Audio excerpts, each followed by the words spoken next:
What's going on, Space Monkeys? Welcome to Political Fight Club. I'm Robert Durden. We're going to continue with the book club on guerrilla warfare by Mao Zedong. Page 49, this is chapter 6, The Political Problems of Guerrilla Warfare. In chapter 1, I mentioned the fact that guerrilla troops should have a precise conception of the political goal of the struggle and the political organization to be used in attaining that goal. And in PFC, I thought I've made it pretty clear over the years that we want to win the information war, specifically by debunking and destroying corporate propaganda and the propagandists who are putting it out there and perpetuating it. So it's journalists, memers, musicians, comedians like me, educators, anybody that can put their voice out there and help and then use their infrastructure online to help promote others as one large hive mind of indie journalism and indie media working together to destroy the corporate propaganda apparatus. That is our job. That is our political goal. And it can never be won. It can just be progressed towards. It's an end goal that we can never actually achieve, more than likely, but we will be able to weaken corporate media so much that I think we can take over the lion's share of the views. And if you control the media and give good information, you can control whatever you want. So that is our goal as PFC. This means that both organization and the discipline of guerrilla troops must be at a high level so that they can carry out the political activities that are the life of both the guerrilla armies and of revolutionary warfare. First of all, political activities depend upon the indoctrination of both military and political leaders with the idea of anti-Japanism. Through them, the idea is transmitted to the troops. One must not feel that he is anti-Japanese merely because he is a member of the guerrilla unit. The anti-Japanese idea must be an ever-present condition, and if it is forgotten, we may succumb to the temptations of the enemy or be overcome with discouragement. In a war of long duration, those whose conviction that the people must be emancipated is not deep-rooted are likely to become, in their faith, or actually to revolt. Without general education that enables everyone to understand our goal of driving out Japanese imperialism and establishing a free and happy China, the soldiers fight without conviction and lose their determination. The political goal must be clearly and precisely indicated to inhabitants of guerrilla zones and their national consciousness awakened. Hence, a concrete explanation of the political systems used is important not only to guerrilla troops, but to all those who are concerned with the realization of our political goal. The Kuomintang has issued a pamphlet entitled System of National Organization for War, which should be widely distributed throughout guerrilla zones. If we lack national organization, we will lack the essential unity that should exist between the soldiers and the people. And for PFC, it is not national, it's global. I happen to live in America, the US. I will therefore try to rally people in my country to try to change the things that I can control, to try to influence the politicians I can influence in my country. But my ultimate goal is for PFC to be international, global, wipe out corporate propaganda everywhere, on every continent, permanently, if we can. A study and comprehension of the political objectives of this war and of the anti-Japanese front is particularly important for officers of guerrilla troops. There are some militarists who say, we are not interested in politics but only the profession of arms. It is vital that these simple-minded militarists be made to realize the relationship that exists between politics and military affairs. Military action is a method used to attain a political goal, while military affairs and political affairs are not identical. It is impossible to isolate one from the other. It is to be hoped that the world is in the last era of strife. The vast majority of human beings have already prepared or are preparing to fight a war that will bring justice to the oppressed people of the world. No matter how long this way may last, there is no doubt that it will be followed by an unprecedented epoch of peace. The war that we are fighting today for the freedom of all human beings and the independent, happy, and liberal China that we are fighting to establish will be part of that new world order. A conception like this is difficult for the simple-minded militarist to grasp, and it must be therefore carefully explained to him. There are three additional matters that must be considered under the broad question of political activities. These are political activities first, as applied to the troops, second, as applied to the people, and third, as applied to the enemy. The fundamental problems are first, the spiritual unification of officers and men within the army, second, spiritual unification of the army and the people, and last, destruction of the unity of the enemy. The concrete methods for achieving these unities are discussed in detail in pamphlet number 4 of this series entitled Political Activities in Anti-Japanese Guerrilla Warfare. A revolutionary army must have discipline that is established on a limited democratic basis. In all armies, obedience of the subordinates to their superiors must be exacted.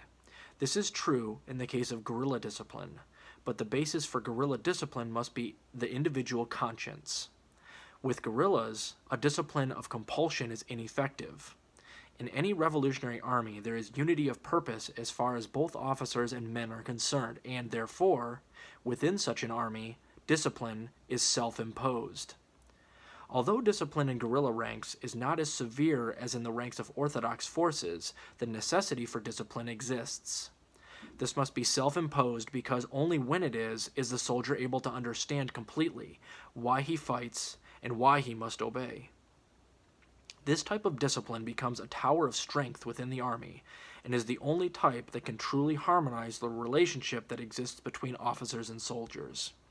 And in PFC, that's why I have rule number 5 is admit you're being wrong, either morally or factually, publicly if you make a mistake in indie journalism.